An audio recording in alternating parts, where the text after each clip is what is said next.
फिर एक क्वेश्चन आता है लूब ऑयल सिस्टम पे। Sketch and describe a simple lube oil system for a 2-stroke diesel engine. इसका आंसर इस फॉर्मेट में दो गया। इसमें कुछ पार्ट जेके धर की बुक का है, कुछ मैंने ऐड करा है। पहले तो हम बेसिक पाइपलाइन डायग्राम देखते हैं। ये मेन इंजन आ गया, ये सम्प आ गई, ये स्ट्रेनर आ गया, फिल्टर, ये पंप्स हैं बाहर। इन पंप्स ने इस फिल्टर के सम्प कौन सा सर? ये क्रैंकशाफ्ट थी इधर, उसके नीचे था सम्प। जो भी ऑयल जाता है वो वापस सम्प में जाता है। तो ये सम्प में आ गया। Sump is nothing but a tank. आपकी कार में जो ऑयल लेवल चेक करते हो वो सम्प का ही ऑयल लेवल चेक करना है। That is the sump oil. तो यहाँ पे एक स्ट्रेनर है, इसके थ्रू ऑयल सक करता है ये fuel pumps. At a time only one lube oil pump is running. Inlet outlet valves है। ये गया फिल्टर्स के through.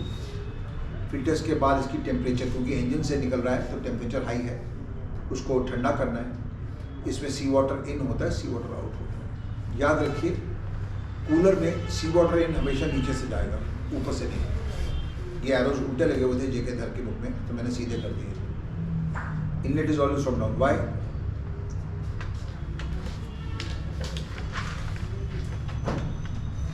Why should inlet be from down? Seawater inlet from down. Why? आप देखिए, अगर ऊपर से डालता हूं तो ये सारा का सारा एयरलॉक हो गया।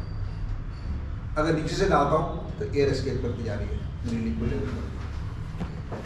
हमेशा inlet, sea water inlet is always from down, otherwise airlock. तो जितना पानी इसमें डालना है उतना ऑयल इसमें डाल देंगे, इधर से निकल आएगा, नहीं तो बाईपास कर देंगे। ये ऑयल गया आपके डिस्ट्रीब्यूशन मैनिफोल्ड में। ये इतनी बड़ी पाइप होती है, मेन इंजन के साथ चल रही होती है। तो सब पंप था, पंप ने सक किया इंजन से, ठंडा किया ऑयल को और इस पाइप में आ गया। इस पाइप में कहाँ कहाँ जा रहा है ये हमने एरो दे के ये लिख दिया।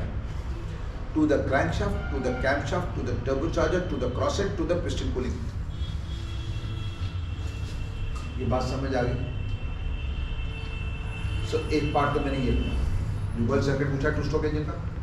दूसरा मेरा सिलेंडर ऑयल इसमें अलग होता है।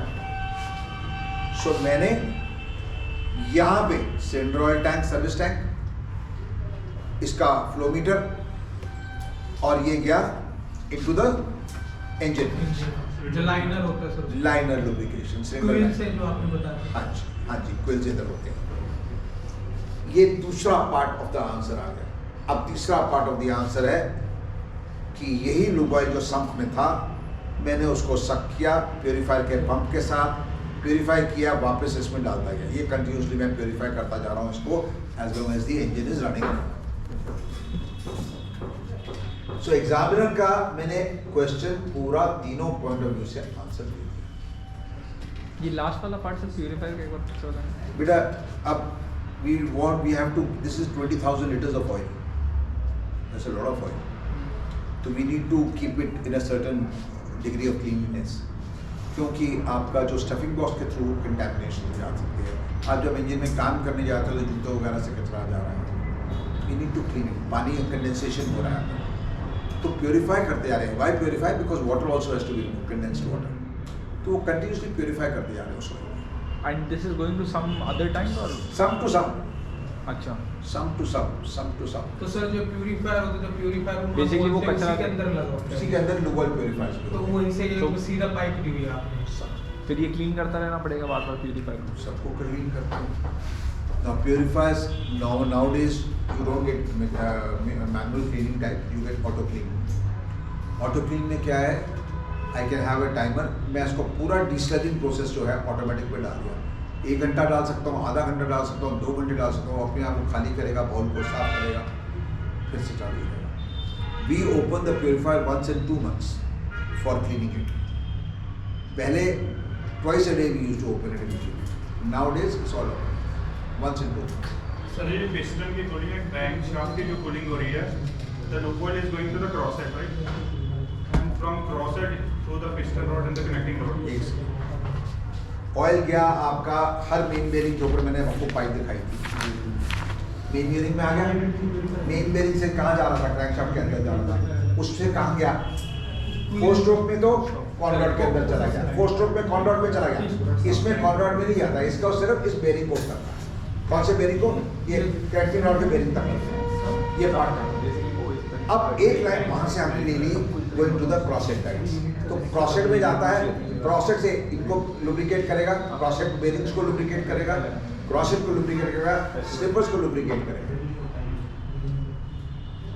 It is going from the connecting rod to crankshaft to the cross head. Crankshaft से नहीं जाना, मैनिफोल्ड से जाना है, ये डिस्ट्रीब्यूशन मैनिफोल्ड से। डिस्ट्रीब्यूशन मैनिफोल्ड, ये जो मैनिफोल्ड जा रहा था हाँ। हमने इंजन के अंदर ले गए, यहाँ से दो में डिवाइड कर दिया, एक मेन बेरिंग में डाल दिया, एक कनेक्शन मैंने क्रॉस हेड। क्रॉसहेड के स्लिपर्स को दिया, उधर से एक क्वेश्चन मैंने क्रॉसहेड के अंदर डाला और क्रॉसहेड को लुब्रिकेट किया। तो ये हर तो पांचों पिस्टन एक ही सिस्टम बस होगा ना, सबको अप्लाई करना होगा, हर किसी के अलग अलग। ये डिज़ाइंस अलग अलग हैं, कई शिप्स में कैम्पशाफ्ट के पंप्स अलग होते हैं, कई शिप में कैम्पशाफ्ट के पंप्स कंबाइंड होते हैं, That will depend upon the type of engine. इसीलिए हमने मैनिफोल्ड पे लिख दिया, ये सारा कुछ हो रहा है, हमने जनरल आंसर दे दिया। और ये सम टैंक सारी यूनिट्स के लिए एक ही रहेगा और प्यूरीफायर भी एक ही रहेगा ना जी। फॉर ऑल द यूनिट्स, वो कॉमन रहेगा ना। हाँ सर वहाँ जो डिस्ट्रीब्यूशन मैनिफोल्ड से एक लाइन सीधी आ रही है जो कनेक्ट हो रही है हमारी मेन बेरिंग में, हाँ जी, है ना, और वो मेन बेरिंग से आपके क्रैंकशाफ्ट की कूलिंग हो रही है, क्रैंकशाफ्ट का हो गया, लुब्रिकेशन एंड कूलिंग। उसका हो गया। अभी बचे हमारे पिस्टन रॉड और कनेक्टिंग रॉड, तो क्रॉस हेड से जाएगा ऊपर पिस्टन रॉड पे एंड कनेक्टिंग रॉड पे। हमने मेन मैनिफोल्ड से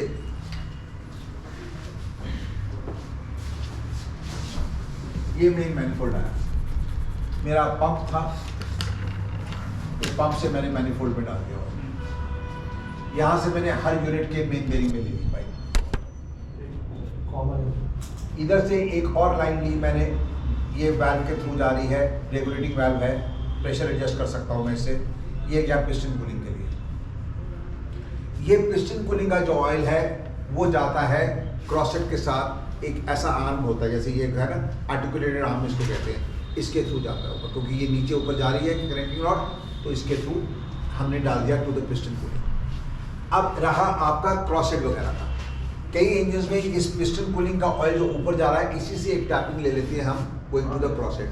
कईयों में हमने यहाँ से एक टैपिंग ले ली गोइंग टू द स्लिपर्स, ये क्रॉसहेड है आपका, तो स्लिपर्स को यहाँ से लुब्रिकेट कर रहा है, यहाँ से लुब्रिकेट खोल दे दिया है, यहाँ से लुब्रिकेट कर रहा है, तो डिज़ाइन करता है, डिपेंड करता है। उतनी डिटेल में जाएगा तो बहुत कॉम्प्लिकेटेड ड्राइंग हो जाएगी। बेसिकली याद रखना, एक लाइन मेन बेरिंग में जा रही है और दूसरी पिस्टन कूलिंग के लिए जा रही है। मेन तो ये दोनों है, बट आपने कैम्पशाफ्ट का